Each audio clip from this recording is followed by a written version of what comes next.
बैठने सब ठीक कर दो, ठीक है। चलो हम लोग कहाँ चलते हैं, वो समझ में आया था ना, पिछला वाला समझ में आया था ना।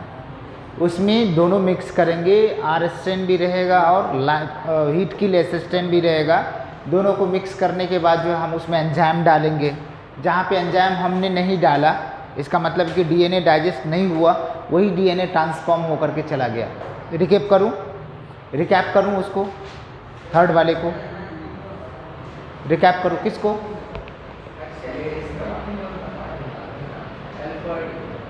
अच्छा चलो देखो यहाँ पे आ जाओ, सुनो यहाँ पे तुम लोगों ने एवेरी माइक्लोइड माइकार्टी ना है,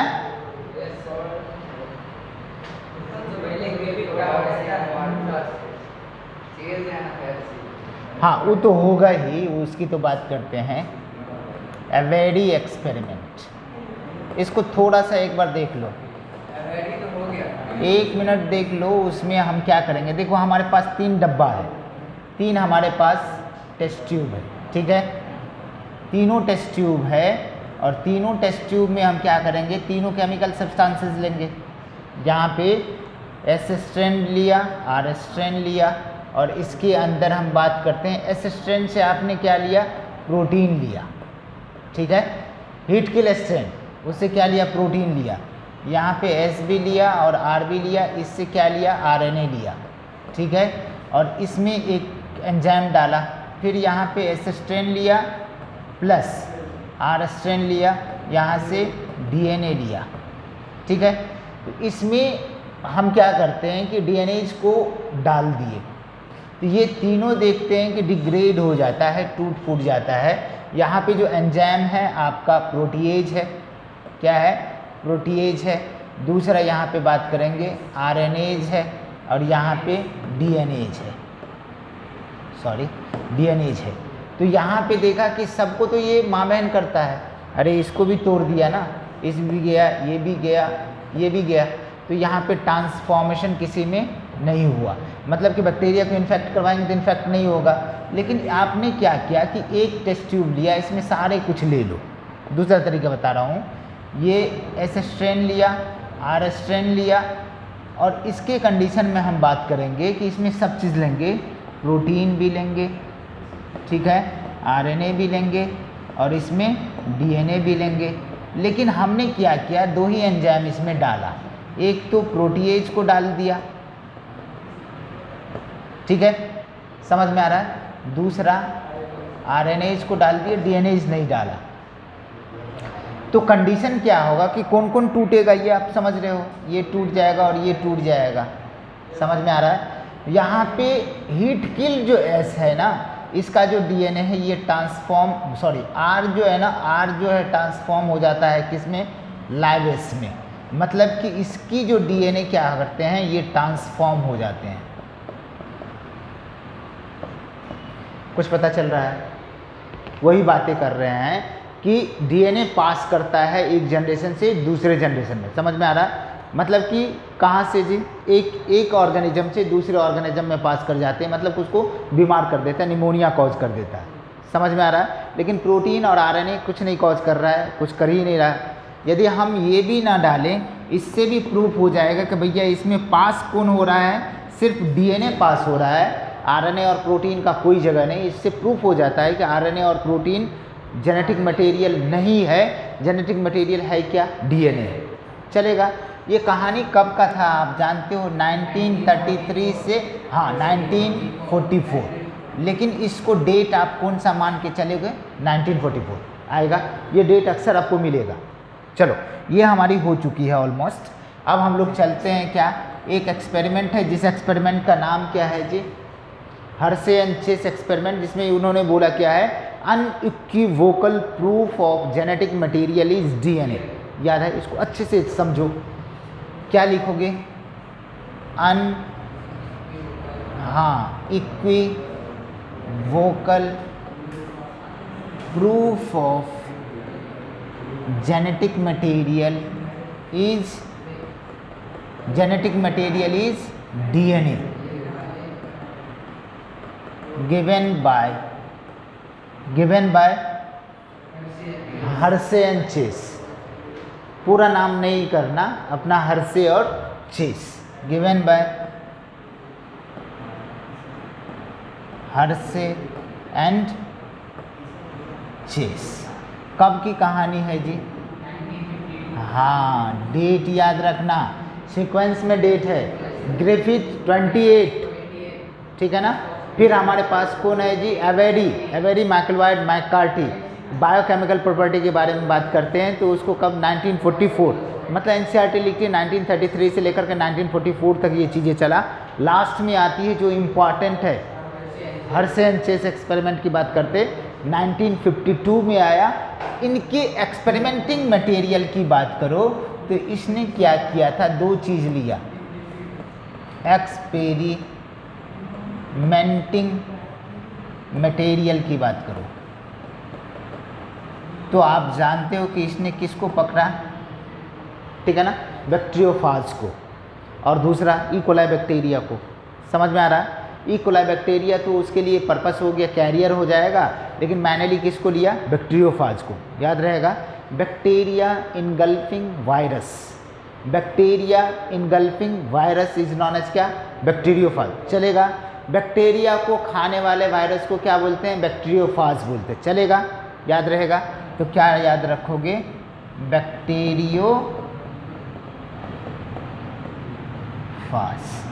दैट मीन्स कि bacteria engulfing virus,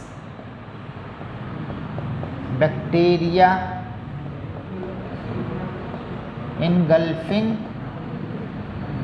virus, bacteria engulfing virus को क्या बोलते हैं जी? बैक्टीरियोफाज।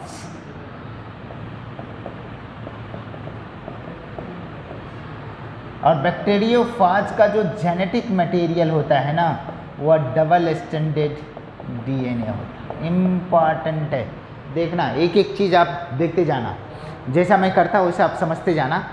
इसने क्या कहा कि इस बैक्टीरियोफाज को, बैक्टीरिया एनगल्फिंग वायरस को, उसने क्या कहा कि इसको ले जाते और इन्फेक्शन करवा देते, किसको? ई कोलाई को।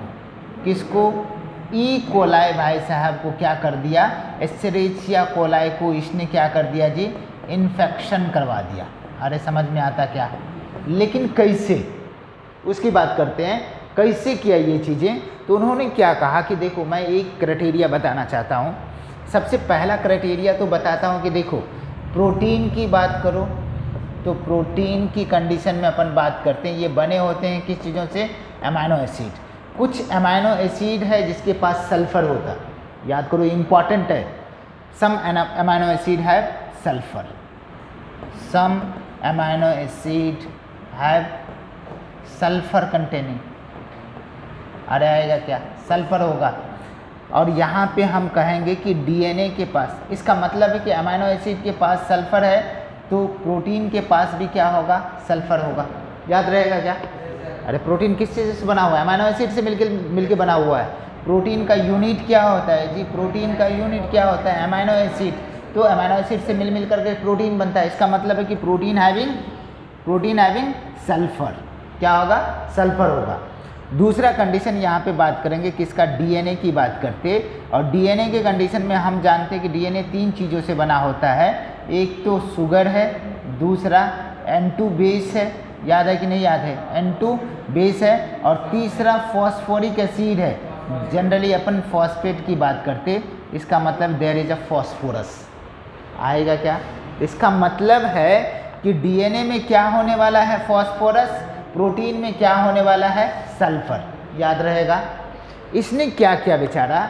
इसको वायरस लिया, बैक्टीरियोफाज लिया। बैक्टीरियोफाज के पास जो जेनेटिक मटेरियल है, डबल स्टैंडर्ड डीएनए, अरे समझ में आता है? डबल स्टैंडर्ड सर्कुलर डीएनए, ऐसा बात करें कैसा? डबल स्टैंडर्ड सर्कुलर डीएनए होगा, ठीक है ना। लीनियर वाली बातें नहीं करेंगे उसमें, लेकिन हमने डबल स्टैंडर्ड लिख दिया है, ठीक है। अब हम चलते हैं कि इसको क्या करेंगे कि इसने बोला कि नॉर्मल जो बैक्टीरियोफाज होगा ना, उसमें नॉर्मल डीएनए होगा, क्योंकि बैक्टीरियोफाज के कंडीशन में बात करो तो उसमें दो ही चीज़ होता है। अपन वायरस के कंडीशन में बात करते हैं तो दो ही चीज़ होगा, एक तो प्रोटीन का कोट होगा जिसको कैप्सूल बोलते या कैप्सिड बोलते, और दूसरा कंडीशन क्या होगा? उसका जेनेटिक मटेरियल। दो ही चीज़ होता है उसके बॉडी में, एक प्रोटीन कोट होता और दूसरा जेनेटिक मटेरियल होता। तो प्रोटीन कोट होगा तो प्रोटीन होगा तो इसका मतलब है कि उसमें क्या होगा, सल्फर होगा, और जेनेटिक मटेरियल तो इसका मतलब उसमें क्या होगा, फॉस्फोरस होगा। आएगा क्या? तो उसने क्या किया, नॉर्मल के बजाय उन्होंने रेडियो एक्टिव दोनों लिया। अरे समझ में आता क्या? नॉर्मल के बजाय उन्होंने क्या किया, रेडियो एक्टिव सल्फर और फॉस्फोरस को ले लिया। किसको ले लिया? रेडियो एक्टिव सल्फर और फॉस्फोरस को लिया। इसका मतलब है कि ये क्या करता है कि कहीं ना कहीं पास करेगा, जिसमें इन्फेक्ट करवाएंगे क्या पास करता है चेक करने के लिए कि क्या बैक्टीरियोफाज से ई कोलाई में बैक्टीरिया में पास करता है, उसको चेक करेंगे। तो देखा, इसमें अपन बात करते हैं कि 2 एक्सपेरिमेंट बनाते हैं और दोनों को अलग अलग करते हैं। इसको नोट करो फटाफट, फिर लिखते हैं हम। आ जाएगा, छाप लिया, छापा,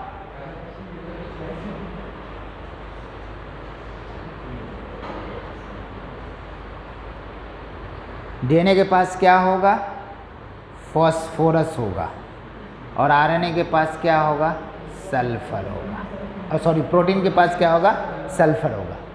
ठीक है,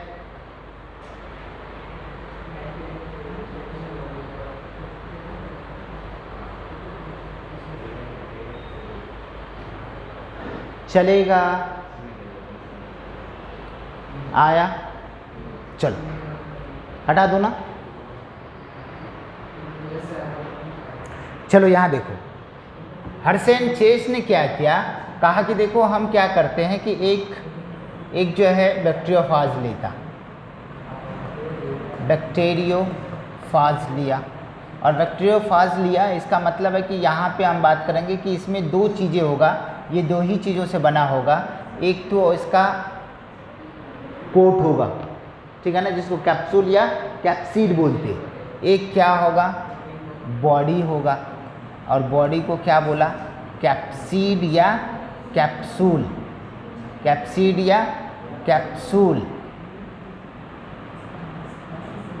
ये कैसा होगा जी, प्रोटीन कोट होगा। क्या होगा, प्रोटीन का कोट होगा, याद रहेगा, प्रोटीन का कोट होगा। तो इसका मतलब है कि इसमें क्या होगा, प्रोटीन में सल्फर होगा, चलेगा। और दूसरा क्या होगा, जेनेटिक मटेरियल होगा, ठीक है ना, बोले तो न्यूक्लिक एसिड होगा। समझ में आ रहा है? तो इस जेनेटिक मटेरियल में कहा कि ये कैसा होगा, सर्कुलर नेकेड, ठीक है ना, डबल स्टैंडर्ड डीएनए होने वाला है। मतलब कि बैक्टीरियोफाज में कैसा डीएनए होगा, डबल स्टैंडर्ड होगा, ठीक है ना। इसके डीएनए के पास क्या होगा, फॉस्फोरस होगा, ठीक है ना, नॉर्मल। तो नॉर्मली कंडीशन में यदि हम नॉर्मल की बात करते तो सल्फर का एटॉमिक मास कितना होता है, 32, कितना होता है, 32, और फॉस्फोरस का कितना होता है, 31 पॉइंट समथिंग, बट 31 लेके चलेंगे। ये कैसा है, नॉर्मल, ठीक है। बट इन्होंने सोचा कि हम दोनों को क्या करते हैं, रेडियो एक्टिव कर देते हैं।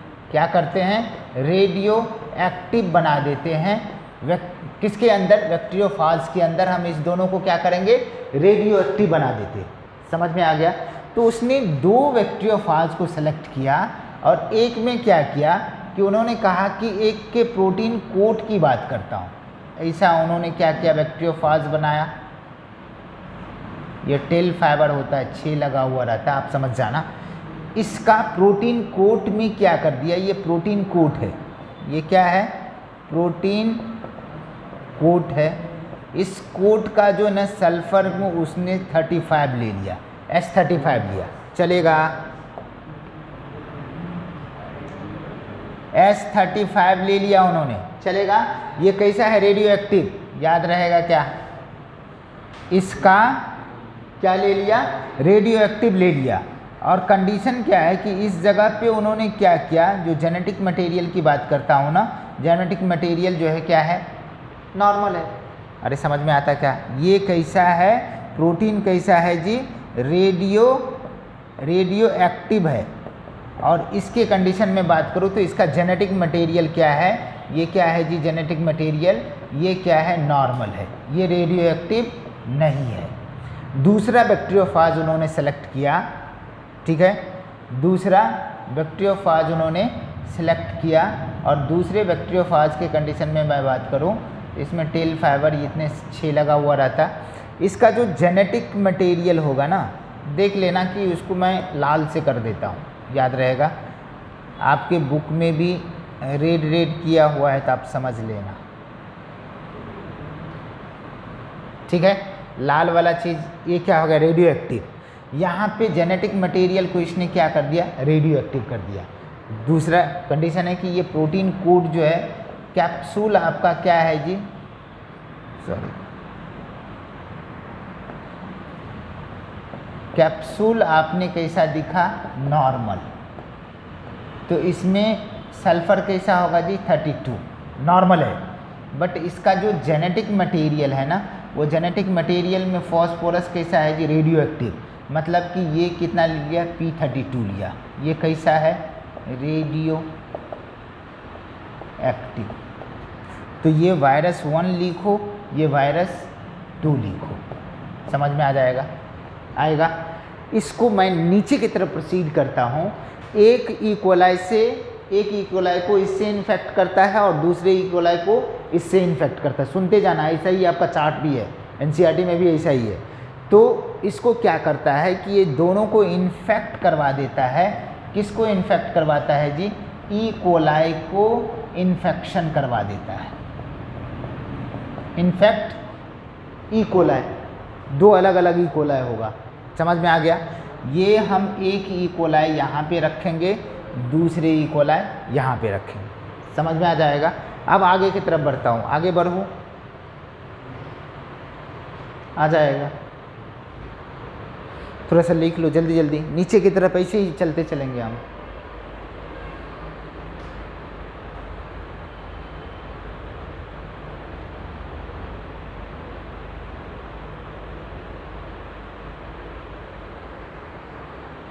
हो जाएगा।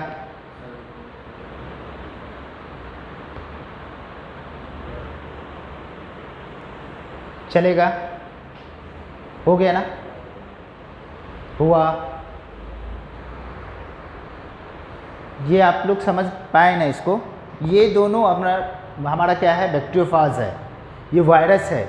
ये किसको इन्फेक्ट करेगा, 2 अलग अलग वायरस हमने लिया है। एक का प्रोटीन को क्या किया है, रेडियो एक्टिव कर दिया, दूसरे को जेनेटिक मटेरियल को रेडियो एक्टिव कर दिया, समझ में आ रहा है। 2 अलग अलग ई कोलाई को हम लोग क्या करने वाले हैं, 2 अलग अलग ई कोलाई को इन्फेक्ट करवाएंगे। एक ई कोलाई इधर हो गया, दूसरा ई कोलाई इधर हो गया। देखते हैं कि किस में क्या पास करता है, इन्फेक्शन के दौरान किस ई कोलाई में क्या जाएगा। अरे आप एनसीईआरटी भी पलट के सामने रखा करो, समझ में आ रहा है, जल्दी करो फटाफट। आ रहा है,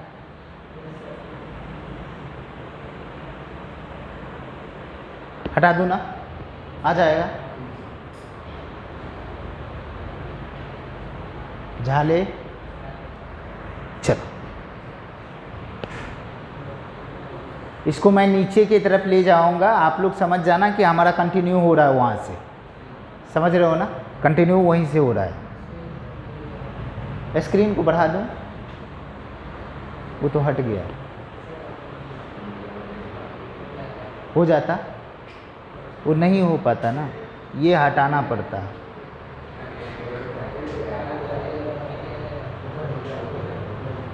हो जाता, जैसे मान लो कि हम ऐसे, कैसे हो जाएगा, इसको हटाना पड़ेगा। अच्छा, ये जैसे इससे करो तो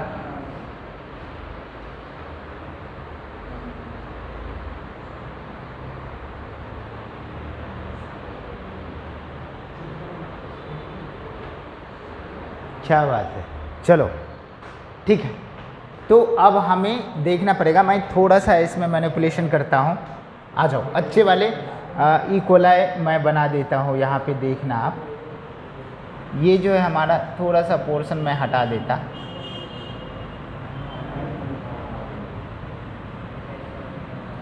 ठीक है। आ जाओ इधर वापस आ जाओ। इसमें हम लोग क्या करेंगे कि ये देखो, आपने क्या किया, एक ई कोलाई को इन्फेक्ट करवाया। ई कोलाई, यहाँ पे भी हमने क्या लिया, ई कोलाई, ठीक है, ई कोलाई लिया। यहाँ देखो इसके जेनेटिक मटेरियल, ये क्या है जी बेटा, ई कोलाई है, ठीक है, और ये भी आपका क्या है, दूसरा ई कोलाई है, ठीक है। आपने क्या कर दिया कि इस जगह पे हमने देखा कि जो जेनेटिक मटेरियल इसका ऑलरेडी था येलो वाला, वही जेनेटिक मटेरियल ई कोलाई के अंदर पास किया, और यहाँ पे देखा तो इसमें क्या हो रहा है, इसमें रेड वाला ही जेनेटिक मटेरियल पास कर रहा है। समझ में आ रहा है? तो दोनों हमारा क्या था जी, देख लो, ये हमारा नॉर्मल जेनेटिक मटेरियल है जिसके अंदर फॉस्फोरस कैसा है, जिसके अंदर फॉस्फोरस कैसा है, P31 आएगा क्या, नॉर्मल। लेकिन यहाँ पे जो आपका पास किया है, इसमें जो आपका जेनेटिक मटेरियल है, मतलब कि इसका डीएनए है, और इस डीएनए का जो आपका फॉस्फोरस है उसमें P32, मतलब कि इसके अंदर रेडियो एक्टिव फॉस्फोरस प्रेजेंट है।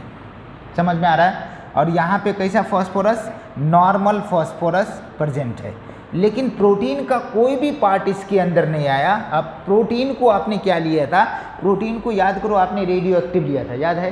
प्रोटीन को कैसा लिया था, रेडियो एक्टिव लिया था। और यहाँ पे आपने इसके अंदर जेनेटिक मटेरियल है उसको कैसा लिया था, रेडियो एक्टिव लिया था, देखो लिखा हुआ है।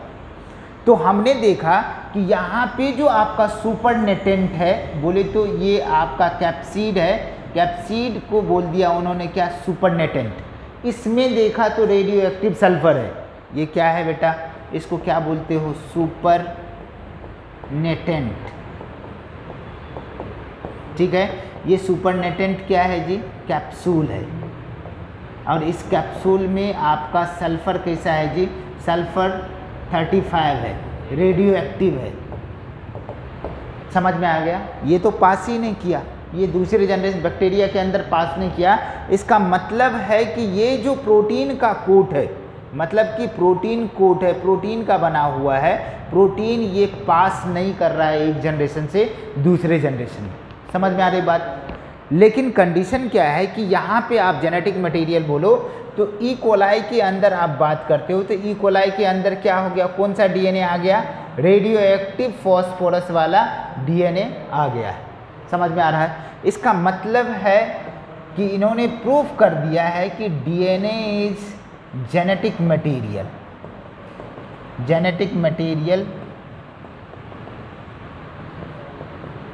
दैट ट्रांसफॉर्म,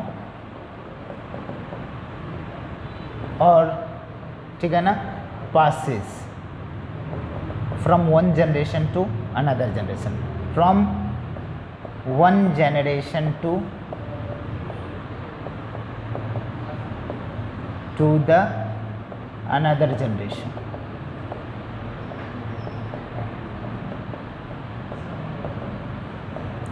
बातें समझ में आई? कुछ बातें समझ में आ रहा है, आया कि नहीं आया?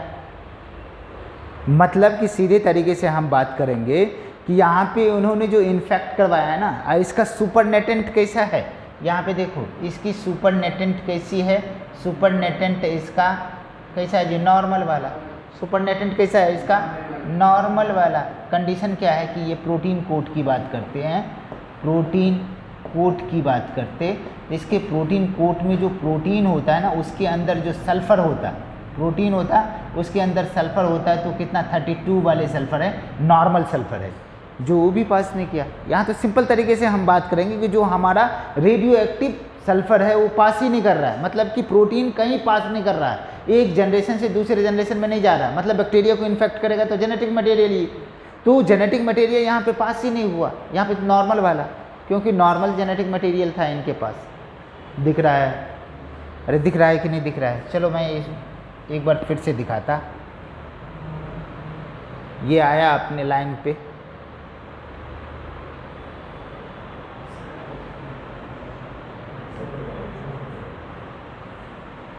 कैसे आएगा?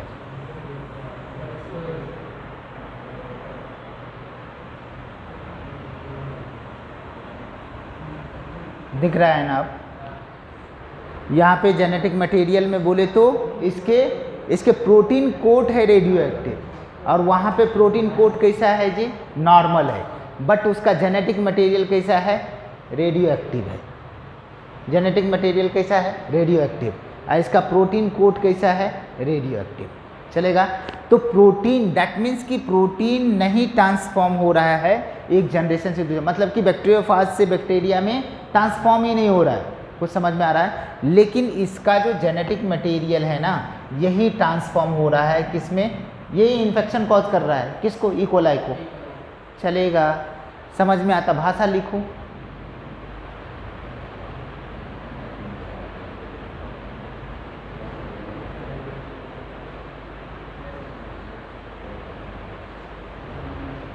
भाषा लिखूं, नहीं आया, चलो एक बार फिर से मैं बताता इसको, इस पेज को आप रहने दो ऐसे ही, ठीक है ना, चलेगा। स्लाइड हटा दो ना, चलो इधर देखो, आ जाओ वापस आओ। देख, सिंपल भाषा में समझाता। एक आपके पास, देखो ये आपके पास एक बैक्टीरिया है, ठीक है, और एक बैक्टीरिया, ये बैक्टीरिया का नाम क्या है, ई कोलाई, ठीक है, इधर भी क्या है, ई कोलाई, ठीक है। दो वायरस हमने लिया है, दोनों बैक्टीरियोफाज लिया है, एक में क्या किया है, उसके प्रोटीन कोड को रेडियो एक्टिव किया, और एक में हमने क्या किया, उसके जेनेटिक मटेरियल को रेडियो एक्टिव किया। सुनते जाओ। एक में उसके बॉडी को रंग दिया, ऐसा रेडियो एक्टिव मतलब समझा ना, रंग दिया, ठीक है, रंग दिया, और एक में क्या किया, उसका जेनेटिक मटेरियल को रंग दिया, डीएनए को रंग दिया।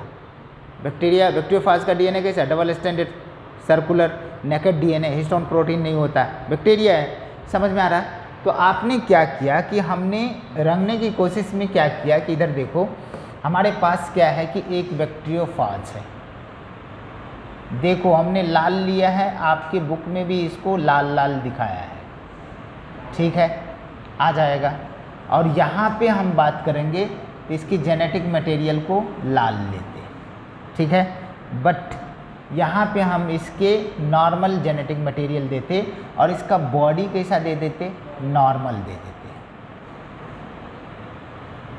ये बैक्टीरियोफाज है, ये क्या है, बैक्टीरियोफाज है।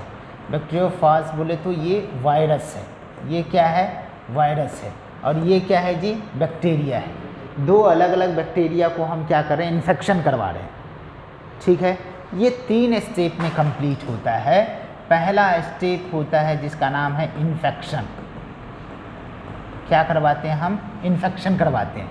यहाँ पे भी आपने क्या करवा दिया, इन्फेक्शन करवा दिया, मतलब बैक्टीरिया को इन्फेक्शन करवा दिया, किससे, बैक्टीरियोफाज आएगा, जिसमें इसका जो प्रोटीन कोट है, प्रोटीन कोट है, प्रोटीन कोट, इसमें प्रोटीन कैसा है, नॉर्मल है, प्रोटीन कैसा है, नॉर्मल है, क्योंकि इसके अंदर जो है सल्फर कैसा है, नॉर्मल है, सल्फर कैसा है, नॉर्मल है। चलेगा, ये बातें समझ में आता, इसके अंदर सल्फर कैसा है, नॉर्मल है, चलेगा। अब आ रहा है समझ में, पहला स्टेप क्या है, उसको इन्फेक्शन करवाएंगे। यहाँ पे ये जो इसका जेनेटिक मटेरियल जो है, जीएम बोले तो जेनेटिक मटेरियल, जेनेटिक मटेरियल बोले तो डीएनए, इस डीएनए के अंदर जो फॉस्फोरस है वो कैसा, रेडियो एक्टिव, कैसा, रेडियो एक्टिव बोले तो इसका जो है एटॉमिक वेट कितना दे दिया, 32 आएगा, रेडियो एक्टिव है, आएगा। समझ में आ रहा है, इतना तक समझ में आ रहा है। चलो फिर से हम बात करते कि ये जो बैक्टीरिया का कैप्सूल है, ये जो बात करते हैं, कैप्सूल बोलो या कैप्सिड बोलो, इसके अंदर जो प्रोटीन है, वो प्रोटीन के अंदर जो सल्फर है, वो सल्फर कैसा है जी, रेडियो एक्टिव है, बोले तो S35, ये कैसा है, रेडियो एक्टिव है, ठीक है, रेडियो एक्टिव है। हमने क्या करवा दिया, इसको पहला स्टेप करवा दिया, दोनों को इन्फेक्शन करवा दिया, ठीक है ना। दोनों इकोलाई को दो अलग अलग बैक्टीरियोफाज से हमने इन्फेक्शन करवा दिया, इन्फेक्शन करवाया। इन्फेक्शन करवाओगे तो इसका जेनेटिक मटेरियल पास करता है किसके अंदर, इकोलाई के अंदर।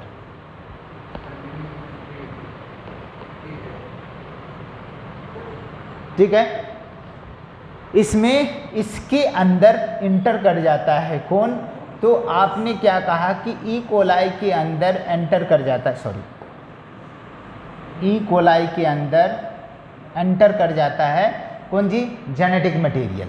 मतलब कि सीधे तरीके से बात करेंगे तो कौन वाला एंटर करेगा, रेड वाला।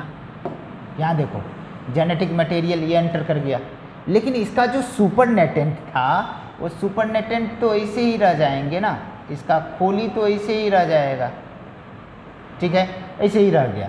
ठीक है, यहाँ पे भी आपने क्या किया, इसको भी इन्फेक्ट करवाया, तो इसके अंदर जो है जेनेटिक मटेरियल यही वाला पास किया जो था ऑलमोस्ट। और दूसरा हमने सुपरनेटेंट की बात किया तो इसके सुपरनेटेंट ऐसे ही रह जाएगा, ये पास ही नहीं करेगा, क्योंकि पास कौन करता है आप जानते, जेनेटिक मटेरियल पास करता है। आपने इन्फेक्शन करवाया, हो गया, इन्फेक्शन में क्या पास कर गया, जेनेटिक मटेरियल पास कर गया। दूसरा कंडीशन होता है इसका ब्लेंडिंग। ठीक है ना, दूसरा कंडीशन क्या होता है, ब्लेंडिंग। ब्लेंडिंग करने का मतलब उसको एजिटेट करवाएंगे, सेक करवाएंगे, हिलाएंगे। हिलाया तो अंदर से चला गया, ये टूट करके बाहर आ गया। ठीक है ना, ये छूट करके बाहर आ गया, हिला दिया आपने, क्या कर दिया, दूसरा स्टेप ब्लेंडिंग करवाया। तो कंप्लीटली अपन बात करते हैं तो ई कोलाई अलग हो गया और सुपरनेटेंट अलग हो गया। ठीक है, चलो यहाँ पे बात करते कि हमने क्या कर दिया। ये देखो आपने क्या किया, ये सुपरनेटेंट को अलग कर दिया, बहुत सारा होगा, बहुत सारे सुपरनेटेंट। ठीक है, और इस जगह पे हमने कहा कि जेनेटिक मटेरियल है। ठीक है, अब चलो हमने बात किया कि यहाँ पे जेनेटिक मटेरियल और इस जगह पे जेनेटिक मटेरियल हो गया, यहाँ पे भी हमारा सुपरनेटेंट बाहर चला जाएगा। और सुपरनेटेंट हमारा कैसा है जी, नॉर्मल वाला। कुछ समझ में आ रहा है। लास्ट स्टेप होता है इसका जिसको बोलते हैं सेंट्रीफ्यूगेशन। थर्ड स्टेप क्या होता है, सेंट्रीफ्यूगेशन। मतलब कि पूरे को ले लिया, मशीन के अंदर घोर दिया। समझ में आ रहा है। तो जो रेडियो एक्टिव वाला पार्ट था, जो हैवी वाला पार्ट है, वो नीचे चला जाएगा, और जो सुपरनेटेंट वाला पार्ट था वो कहाँ, ऊपर में रह जाएगा। कुछ समझ में आएगा। थर्ड स्टेप हमारा क्या होता है जी, थर्ड स्टेप क्या है, सेंट्रीफ्यूगेशन। सेंट्रीफ्यूगेशन। ठीक है, तो सेंट्रीफ्यूगेशन में हम बात करते हैं तो एक हमने टेस्ट ट्यूब लिया, और उस टेस्ट ट्यूब में क्या करते हैं कि एक मशीन के अंदर रखते हैं इसको और खूब घुमाते हैं। समझ में आ रहा है, सब चीज़ डाल करके खूब घुमाते हैं। जो रेडियो एक्टिव वाला पार्ट होता है वो नीचे की तरफ बैठ जाता है, नीचे की तरफ, मतलब कि जेनेटिक मटेरियल कहाँ होगा, नीचे की तरफ बैठ जाएगा, और जो सुपरनेटेंट होगा ना वो कहाँ हो जाएगा, ऊपर की तरफ आ जाएगा। ये क्या है, इसको बोलते हैं पीलेट।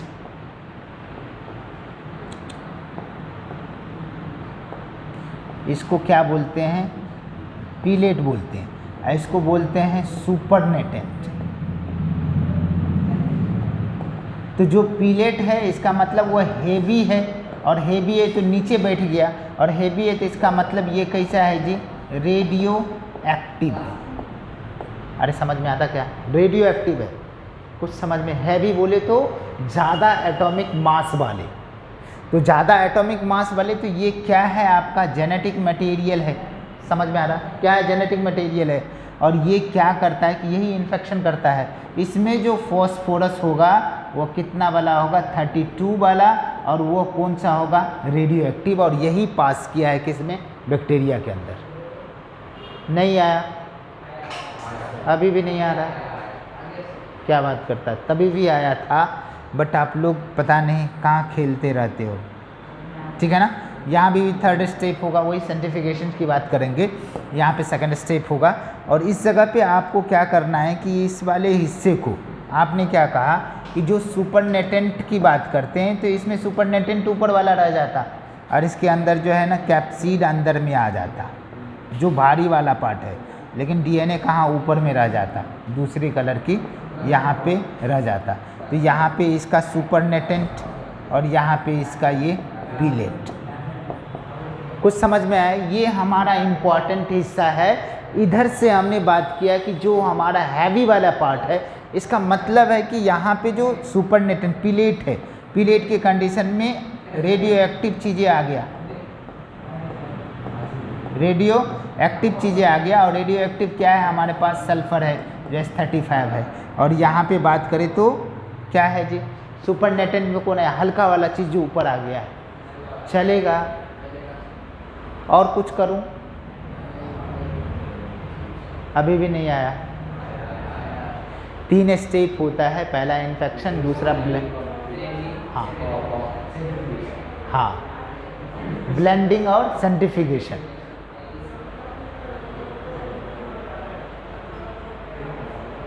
आता? अब भाषा लिखने की ज़रूरत नहीं है, ठीक है? चलो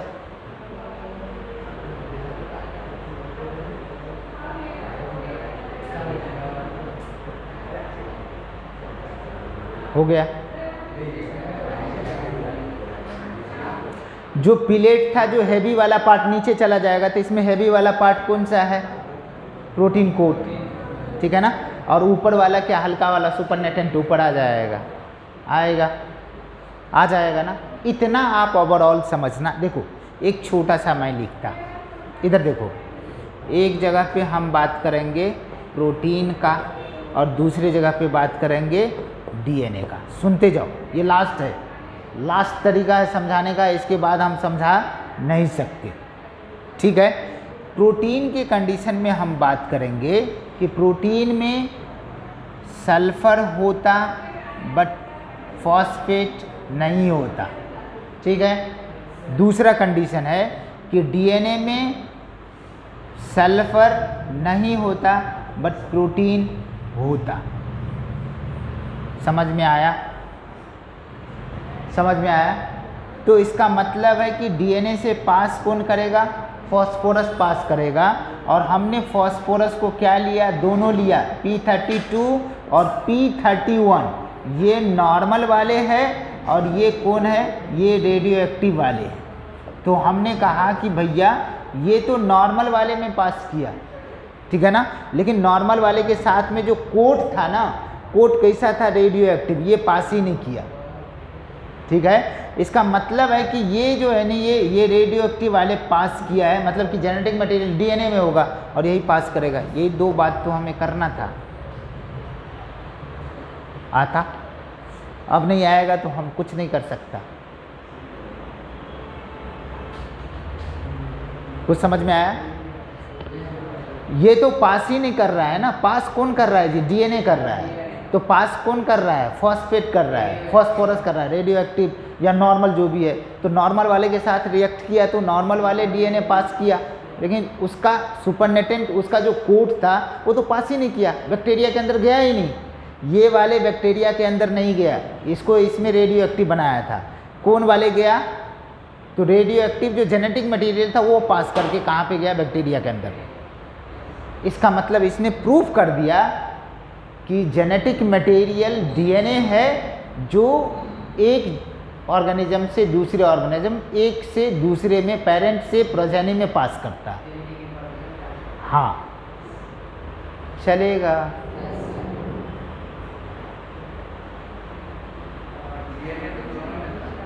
अरे दोनों में था, लेकिन एक में रेडियो एक्टिव नहीं था, एक में नॉर्मल था। हमको तो चेक, अरे बाप रे बाप, इसको मिटाऊं? देखो देखो, इधर देखो, सुनो सुनो। अरे बाप, बहुत दिक्कत है जी। इधर देखो, इधर देखो, कितना आसान है। ये हमारा ई कोलाई है, ये हमारा ई कोलाई है। सुनो ना, यही तो नहीं समझा, तब तो ये क्वेश्चन आया। कहने का मतलब क्या है कि यहाँ पे पास कौन कर रहा है? उस प्रोटीन पास कर रहा है कि डीएनए पास कर रहा है? समझ में आ रहा है? डीएनए पास कर रहा है। इसका मतलब है कि प्रोटीन रेडियो एक्टिव रहे या कुछ भी रहे, उनको कोई फ़र्क नहीं पड़ने वाला है, क्योंकि प्रोटीन पास ही नहीं करता है। इसका मतलब प्रोटीन जेनेटिक मटेरियल नहीं हो सकता। हमको तो यही करना था। तो उस, हाँ, तो वही तो करना था जी। इसमें उन्होंने क्या किया कि एक जो है बैक्टीरियोफाज के अंदर उन्होंने क्या किया कि रेडियो एक्टिव क्या ले लिया जी, सल्फर लिया, ठीक है, ये क्या है रेडियो एक्टिव, ठीक है, और दूसरे के अंदर जो है जेनेटिक मटेरियल को क्या किया, रेडियो एक्टिव कर लिया। इसके अंदर क्या है, डीएनए, जेनेटिक मटेरियल डीएनए, और डीएनए में क्या होगा जी, हम किसकी बात करेंगे, फॉस्फोरस का। इसमें हुआ क्या, नॉर्मल कितना था 31, और ये कैसा है जी, रेडियो एक्टिव। चलेगा, इतना बात समझ में आता। लेकिन इसका प्रोटीन कोड उन्होंने क्या किया, नॉर्मल वाला कर दिया। देखते हैं कौन पास करता है, प्रोटीन पास करता है कि जेनेटिक मटेरियल पास करता है, क्या पास करता है, तब तो हमको पता चल जाएगा, कलर से तो पता चल जाएगा ना कौन पास कर रहा है। अरे समझ में आ रहा है, यदि प्रोटीन कोड पास करता है और यहाँ पे जेनेटिक मटेरियल क्या है, नॉर्मल वाला, समझ में आ रहा है, तो यदि ये पास करता तो यहाँ पे ये रेड दिखता, लेकिन यहाँ पे रेड तो दिखता नहीं, कैसा दिखता है, ऐसा, समझ में आ रहा है। और दूसरा कंडीशन है कि हम बात करेंगे यहाँ पे कौन पास कर रहा है, ये वाला रेडियो एक्टिव, मतलब कि जेनेटिक मटेरियल ही पास कर रहा है, प्रोटीन पास नहीं कर रहा है। प्रूफ हुआ? अरे नहीं, अभी भी नहीं पता चल रहा है। ये क्या है जी, ये फॉस्फोरस है 32, हाँ रेडियो एक्टिव है, और यहाँ पे जो नॉर्मल वाला लिया था नॉर्मले वाला है, P31 है। अरे समझ में आ रहा है क्या, ये नॉर्मल है, ठीक है। तो हमें कहना था कि भैया ये तो पास कर रहा है कि नहीं कर रहा है, ये बिल्कुल पास नहीं कर रहा है, ये आ ही नहीं रहा है, आ क्या रहा है, जेनेटिक मटेरियल आ रहा है। कुछ समझ में आ रहा है? क्वेश्चन तुम्हारा क्या था, कैसे, क्यों हम दोनों कलर लेंगे, ये नहीं कर रहा है दोनों। अरे रेडियो एक्टिव ही पास किया, रेडियो एक्टिव ही क्यों नहीं पास किया, डीएनए ही क्यों पास किया, क्योंकि डीएनए जेनेटिक मटेरियल है। रेडियो एक्टिव कहाँ पास कर रहा है, ये तो रेडियो एक्टिव है, पास कहाँ कर रहा है, जेनेटिक मटेरियल डीएनए है या आरएनए, प्रोटीन है या आरएनए है, समझ में आ रहा है। हमको यहाँ पे चेक करना है कि ये क्या है जी, ये प्रोटीन है, ये क्या है प्रोटीन, और ये क्या है जेनेटिक मटेरियल है। तो प्रोटीन तो पास ही नहीं कर रहा है, पास कौन कर रहा है, जेनेटिक मटेरियल। हमको जेनेटिक मटेरियल चेक करना है, आ गया, आया, जेनेटिक मटेरियल हमको चेक करना है, कौन पास कर रहा है, कौन पास कर रहा है, प्रोटीन पास कर रहा है कि डीएनए पास कर रहा है, डीएनए पास कर रहा है। डीएनए हमको दिख गया ना, चाहे रेडियो एक्टिव हो या ना हो, पास कौन करेगा, डीएनए ही करेगा, यही तो चेक करना था। आया, हो गया। चलो अब हम लोग बढ़ते हैं आगे की तरफ। हमारा जेनेटिक मटेरियल कैसा होना चाहिए, मतलब कि some important property of our genetic material, ठीक है। चलो आगे बढ़ता हूँ। Salient features of genetic material या इम्पॉर्टेंट फीचर्स ऑफ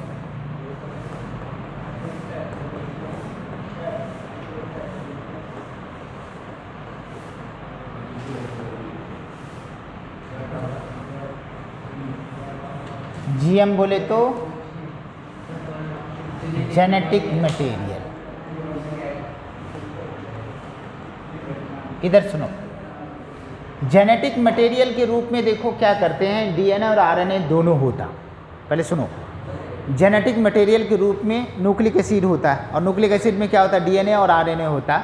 लेकिन आरएनए के केसेस में बात करा जाए तो सभी ऑर्गेनिज्म में आरएनए जेनेटिक मटेरियल नहीं होता।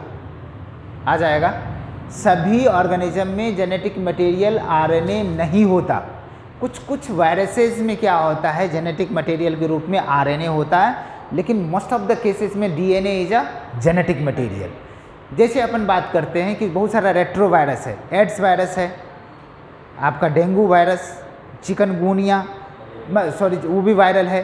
फिर अपन बात करो कौन सा, ये जो आया था कौन, कोरोना वायरस, वो भी क्या है, उसमें जेनेटिक मटेरियल आरएनए है। अरे समझ में आता क्या, टीएमबी है, टोबैको मोजैक वायरस है, उसमें भी जेनेटिक मटेरियल क्या है, आरएनए ही है। लेकिन बैक्टीरियोफाज वायरस है, इसमें जेनेटिक मटेरियल डीएनए। ये इकोलाई, उसमें जेनेटिक मटेरियल डीएनए। अरे आता क्या, तो क्या कहेंगे, सुनो इम्पॉर्टेंट है। हमने यहाँ पे पहले हमें बात करना है कि जेनेटिक मटेरियल हमारा क्या हो सकता है जी, न्यूक्लिक एसिड, और न्यूक्लिक एसिड में क्या हो सकता है, दोनों आरएनए और डीएनए। कौन कौन सा? आरएनए और डीएनए। अब आरएनए की कंडीशन में बात करता हूँ तो most of the plant virus जो होता है ना, वह क्या होता है जी? आरएनए कंटेनिंग वायरस होता है। Most of the plant infected virus is a RNA containing, RNA genetic material. अब मोस्ट ऑफ द एनिमल मतलब कि इन्फेक्टेड वायरस जो होता है ना, वो कैसा होता है? DNA containing. सुनते जाओ, बहुत इंपॉर्टेंट है। Maximum plant infected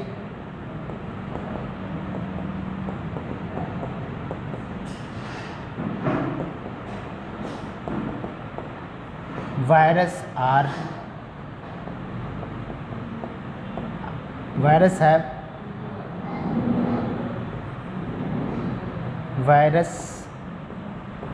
have RNA as a genetic material। अब RNA कैसा हो सकता है? सिंगल स्टैंडर्ड हो सकता है या डबल स्टैंडर्ड हो सकता है, कुछ भी हो सकता है। समझ में आता? जैसे एग्जाम्पल के तौर पे बात करो तो सिंगल स्टैंडर्ड के कंडीशन में हम बात करते हैं किसका? टीएमबी का। टीएमबी बोले तो टोबैको मोज़ैक वायरस। अरे आता क्या? क्या हो गया? Tobacco mosaic virus. दूसरा कंडीशन है कि हम बात करते हैं रॉसोरकमा वायरस की बात करते, या हम बात करते किसका? कि जो भी प्लांट को इन्फेक्ट करता है उसकी बात करो, या दूसरे अलग की बात कर सकते हैं। जैसे अपन बात करते हैं एनिमल इन्फेक्टेड वायरस,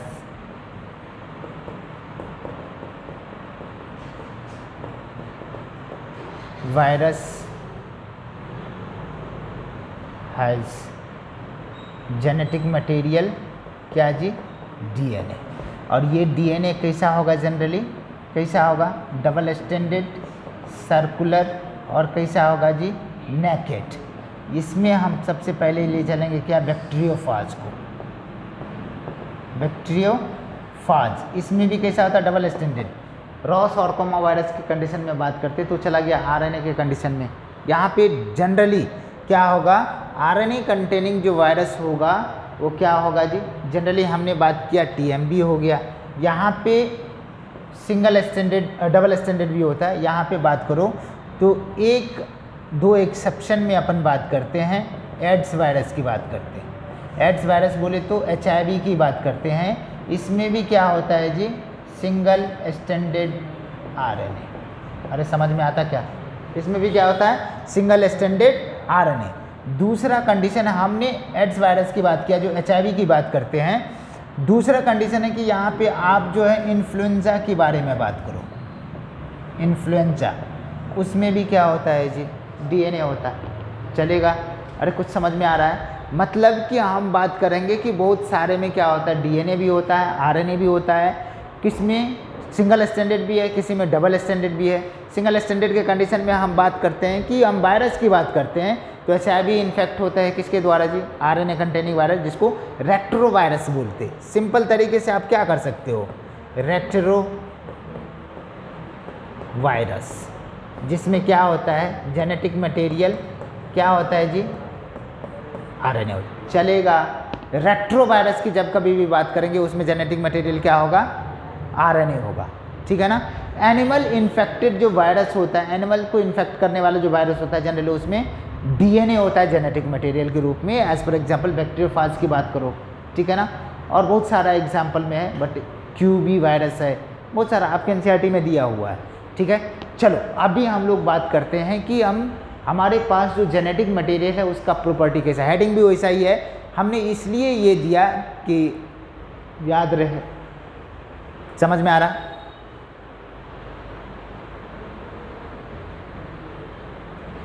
ये लाइन इधर चला जाएगा, इसको नहीं।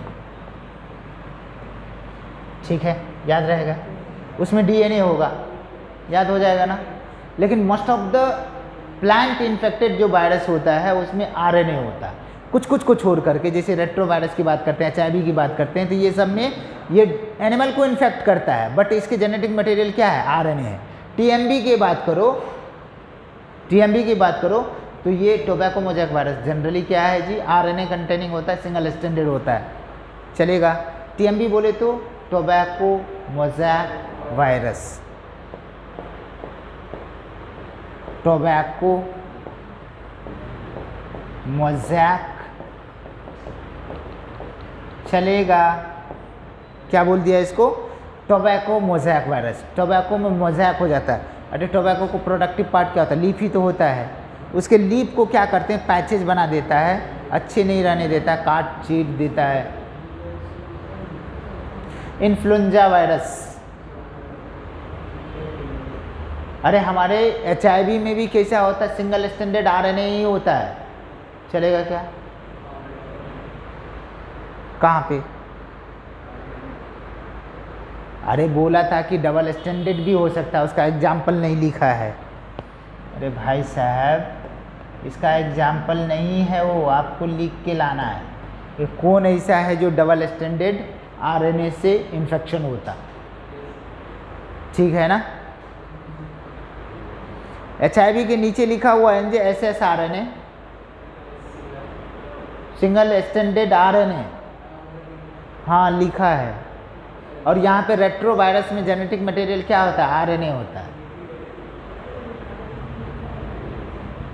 अरे ये बेसिक इन्फॉर्मेशन दे दिया हूँ, ये कहीं पे मेंशन होगा या नहीं भी हो सकता, ये लिखना, ये समझदारी वाली बातें दे दिया हूँ। अभी प्रॉपर्टी बाकी अभी कुछ नहीं किया हूँ। समझ में आ रहा है? ये तो हम एक्स्ट्रा इन्फॉर्मेशन दे दिए कि आपके दिमाग में रहे ये सब बातें। अरे समझ में आ रहा है क्या? कहीं खोपचे में लिख लो और फिर से हेडिंग बनाओ, important features of genetic material. ठीक है ना? Silent feature of genetic material.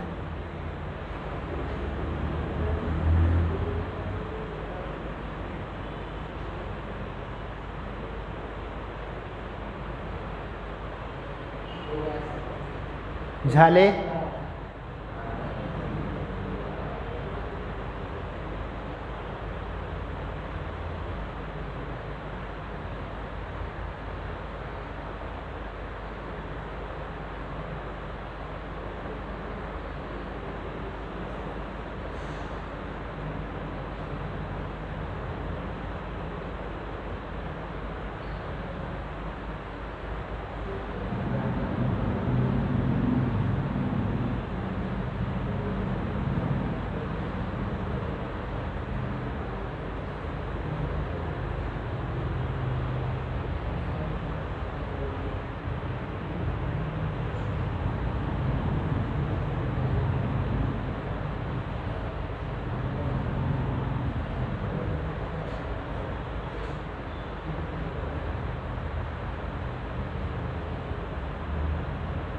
झाले,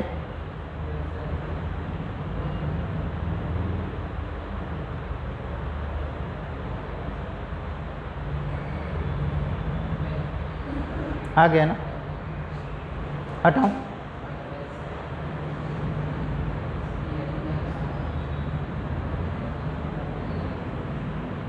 आ जाएगा। चलो, अब हमें साइलेंट फीचर लिखना पड़ेगा जेनेटिक मटेरियल का। Silent feature of